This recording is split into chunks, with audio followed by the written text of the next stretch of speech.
Bismillahirrahmanirrahim. Dear students of second year, welcome to lecture 2. آج ہم بیٹے لیسن 1 سٹارٹ کر رہے ہیں اور لیسن 1 جو ہے اس کا جو ٹائٹل ہے وہ ہے دا ڈائنگ سن. دا ڈائنگ کا مطلب آپ سمجھتے ہیں کہ مرتا ہوا. یہاں پر ڈائنگ سے مراد لیا جائے گا غروب ہوتا ہوا یا ختم ہوتا ہوا سن، سورج. تو یہ بیٹے ایک سائنٹیفک ریسرچ جو ہے اس کے اوپر مبنی لیسن ہے جس کے اندر مختلف موضوعات کے اوپر روشنی ڈالی گئی ہے کہ کیا کیا نظریات ہیں جو یہ بتاتے ہیں کہ زمین جو ہے وہ کیسے ماض وجود میں آئی، ستارے جو ہیں یہ کیسے ماض وجود میں آئے، سورج جو ہے یہ کیسے ماض وجود میں آیا. تو سر جیمز جو ہیں انہوں نے سائنٹیفکلی اس کو پروو کرنے کی کوشش کی ہے کہ یہ زمین، یہ ستارے، یہ نظام شمسی اور جتنی کائنات ہے یہ ایک بہت بڑے دھماکے کی صورت میں جو ہے وہ ماض وجود میں آئی. جب وہ دھماکہ ہوا تو وہ دھماکہ کیسے ہوا؟ سر جیمز کا کہنا یہ ہے کہ بہت کم ایسا ہوتا ہے کہ دو ستارے جو ہیں وہ حرکت کرتے ہوئے آپس میں ایک دوسرے کے قریب آ جائیں، لیکن سر جیمز کے مطابق کچھ سال پہلے، کچھ صدیاں پہلے یہ ہوا کہ دو ستارے موو کرتے ہوئے، گردش کرتے ہوئے آپس میں قریب پہنچ گئے. تو ایک ستارہ جو تھا اس نے بہت زیادہ لہریں پھینکی دوسرے ستارے کے اوپر، اور وہ لہریں پھینکنے کی وجہ سے وہاں پر لہروں کا ایک پہاڑ بن گیا، اور پھر اچانک وہ جو ستارہ جس نے لہریں پھینکی تھی وہ دور ہٹنا شروع ہو گیا. تو جب وہ دور ہٹا تو اس کی کھچاؤ کی طاقت اتنی زیادہ تھی کہ وہ جو لہروں کا پہاڑ بنا تھا سطح کے اوپر، دوسرے ستارے کی سطح کے اوپر، وہ ٹوٹ گیا اور وہ ٹوٹ کے کائنات میں بکھر گیا.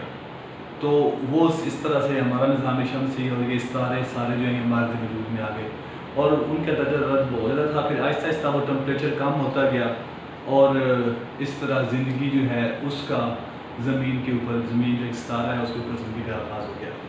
جی بیٹے میں اب اس کی ٹیکسٹ شروع کر رہا ہوں. تھوڑی سی سمری آپ کو بریف بیان کی ہے. ٹیکسٹ میں لکھتا ہے A few stars are known which are hardly bigger than the earth. کہ چند ایک ستارے ایسے ہیں جن کے بارے میں ہم جانتے ہیں جو بمشکل زمین سے بڑے ہوں گے. بیٹے یہاں پہ ورڈ A few استعمال ہوا ہے.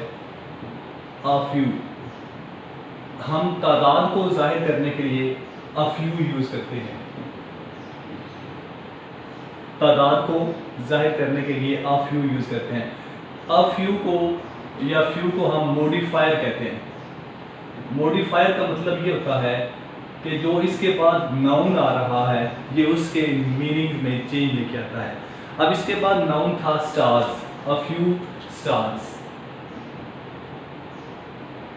اب بیٹے آپ نے یہ دیکھنا ہے کہ اگر ہم خالی سٹارز کی بات کریں تو اس کا میننگ کچھ اور ہے، جب ہم A few stars کی بات کریں گے تو اس کا میننگ کچھ اور بنے گا. گرامیٹیکلی جب ہم کہتے ہیں A few تو اس کا مطلب ہے چند، تھوڑے بہت. لیکن جب ہم خالی فیو لکھتے ہیں تو فیو سے مراد ہے کچھ بھی نہیں، کچھ بھی نہیں، بالکل نیکسٹ ٹو نتھنگ. اگر میں کہوں گا فیو اسٹوڈنٹس تو اس کا مطلب ہے کوئی طالب علم بھی نہیں. Few students are present in the class. تو بیٹے اس کا مطلب یہ ہے کہ کلاس میں کوئی بھی طالب علم پریزنٹ نہیں ہے، کوئی بھی پریزنٹ نہیں. A few کا مطلب ہے چند ایک. اور اس کے بعد بیٹے جو تیسری چیز آتی ہے وہ ہے the few. The few ایسی تعداد جو پہلے سے موجود ہو. ٹھیک ہے. The few boys swimming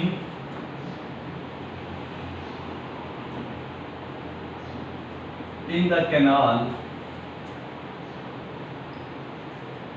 were laughing. اس کا مطلب ہے کہ کچھ لڑکے جو نہر میں نہا رہے تھے وہ ہنس رہے تھے. تو بیٹے یہ فرق ہے. A few اور دا فیو کے اندر. جی اب سیکنڈ اس میں دیکھیے گا but most of them are so large that, لیکن ان میں سے اکثر ستارے اتنے بڑے ہیں that hundreds of thousands of earths could be packed inside each and leave room to spare. کہ کچھ ستاروں کا جو حجم یا سائز ہے وہ زمین سے بمشکل ہی بڑا ہوگا، یعنی کہ وہ تقریباً زمین کے برابر ہوں گے، لیکن کچھ ستارے اتنے بڑے ہیں کہ اگر ان کے اندر کئی سو ہزار زمینیں اٹھا کر رکھ دی جائیں تو پھر بھی جگہ خالی بچ جائے گی. Here and there we find an immense star. ہم دیکھتے ہیں اپنے ارد گرد جب ہم آسمان کی نظر اڑاتے ہیں تو وہاں پہ بہت زیادہ ستارے موجود ہیں. Large enough to contain millions and millions of earths. اتنے بڑے ہیں کہ ان کے اندر آپ کئی لاکھ زمینیں جو ہیں ان کو سمو سکتے ہیں، رکھ سکتے ہیں.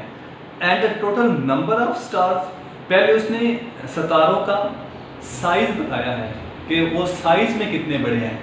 سائز میں اتنے بڑے ہیں کہ اگر ان کے اندر کئی سو ہزار زمینیں رکھ دی جائیں تو ان کے اندر پھر بھی جگہ خالی بچ جائے گی.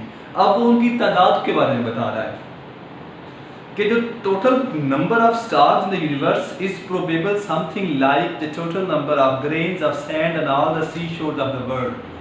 اب اس نے کہا کہ جو تعداد ہے ستاروں کی کائنات کے اندر وہ دنیا کے اندر جتنے بھی ساحل سمندر کے اوپر موجود ریت ہے اس ریت کے ذروں کے برابر جو کائنات کے اندر ستارے جو ہیں اتنی تعداد میں موجود ہیں. جتنی تعداد میں ساحلوں کی سمندر کے اوپر ریت کے ذرے موجود ہیں اتنی ہی تعداد میں کائنات کے اندر ستارے موجود ہیں. تو اب آپ دیکھ سکتے ہیں کہ جیسے ان ریت کے ذروں کو گننا تقریباً ناممکن ہے، ایسے ہی کائنات کے اندر موجود جو ستارے ہیں ان کو بھی گننا ناممکن ہے. جی بیٹھے آگے دیکھیے گا اس میں سچ از دا لٹلنیس آف آر ہوم. جب ہم اس کا موازنہ کرتے ہیں یعنی کہ اپنی زمین کا باقی کائنات سے تو ہمیں لگتا ہے کہ ہماری زمین جو ہے وہ بہت چھوٹی ہے، ہمارا یہ ستارہ بہت چھوٹا ہے. In space when میئرڈ up against the total substance of the universe, کہ جب ہم زمین کو کائنات کے باقی سارے مواد کے ساتھ موازنہ کرتے ہیں تو ہم حیران ہوتے ہیں کہ ہماری زمین جو ہے یہ تو بہت چھوٹی ہے کائنات کی باقی تمام مواد اور چیزوں کے مقابلے میں. These millions of stars are wandering about in space. یہ لاکھوں کی تعداد میں جو ستارے ہیں یہ خلا کے اندر گردش کر رہے ہیں. A few form groups، کچھ ستارے ایسے ہیں جو گروپ بنا لیتے ہیں. We journey into company، اور یہ ایک کمپنی کی صورت میں ایک گروپ کی صورت میں سفر کرتے ہیں. But most of them travel alone، لیکن اکثر ان میں سے اکیلے سفر کرتے ہیں. And they travel through a universe so immense that is very very rare event indeed for one star to come anywhere near to another. اب جب یہ ستارے سفر کرتے ہیں تو بعض گروپ کی صورت میں سفر کرتے ہیں، بعض اکیلے سفر کرتے ہیں. تو ایسا ہونا تقریباً ناممکن ہے کہ ایک ستارہ جو ہے وہ گردش کرتا ہوا دوسرے ستارے کے قریب آ جائے. For the most part each star makes its voyage in complete loneliness، کہ تقریباً ہر ایک ستارہ جو ہے وہ اپنا سفر جو ہے وہ تنہائی میں کرتا ہے، اکیلے میں کرتا ہے. Like a ship on an empty ocean، ایک ایسی کشتی کی طرح جو کسی خالی ساحل پر کھڑی ہو. In a scale model، اگر آپ ایک نقشہ لیں in which the stars are ships، جس کے اوپر آپ سٹارز کو شپس کشتی کی صورت میں دکھائیں، the average ship will be well over a million miles from its nearest neighbor. تو جب آپ ایک ستارے کو اس نقشے کے اوپر اس میپ کے اوپر دوسرے ستارے کے درمیان فاصلے کی صورت میں دکھائیں گے تو ایک کشتی کا فاصلہ دوسری کشتی سے بہت زیادہ ہوگا. From this it is easy to understand why a star seldom finds another star anywhere near it. یہاں سے آپ کو اندازہ ہو سکتا ہے کہ ایک ستارہ جو ہے وہ دوسرے ستارے کے قریب کیوں نہیں آتا. بیٹے آج ہم نے اس لیسن کے 2 پیراگرافس پڑھے ہیں. آپ نے اس کے جو ڈیفیکلٹ ورڈز ہیں ان کو کوشش کرنی ہے کہ اردو میں بھی میننگ آپ کیا کریں اور اس کے انگلش میں اس کی میننگ کیا کریں. یہ بیٹے آج ہمارا جو لیکچر 2 تھا لیسن 1 ہے. لیسن 1 کے اوپر لیکچر 1 ہے، لیکن ویسے اوور آل پہلے لیکچر میں ہم نے آپ کو انٹروڈکشن دیا تھا سلیبس کے بارے میں. اب دوسرے لیکچر کے اندر ہم نے لیسن شروع کیا ہے. لیسن میں میں نے آپ کو پہلے بریف سمری بیان کر دی ہے کہ اس لیسن کے اندر سر جیمز جینس نے کیا بیان کیا ہے، اور اس کے بعد بیٹے میں نے آپ کو آج 2 پیراگراف پڑھا دیے ہیں۔ ان 2 پیراگراف کے اندر ایک گرامیٹیکل پوائنٹ تھا اے فیو والا، اس کو ہم نے کور اپ کیا ہے۔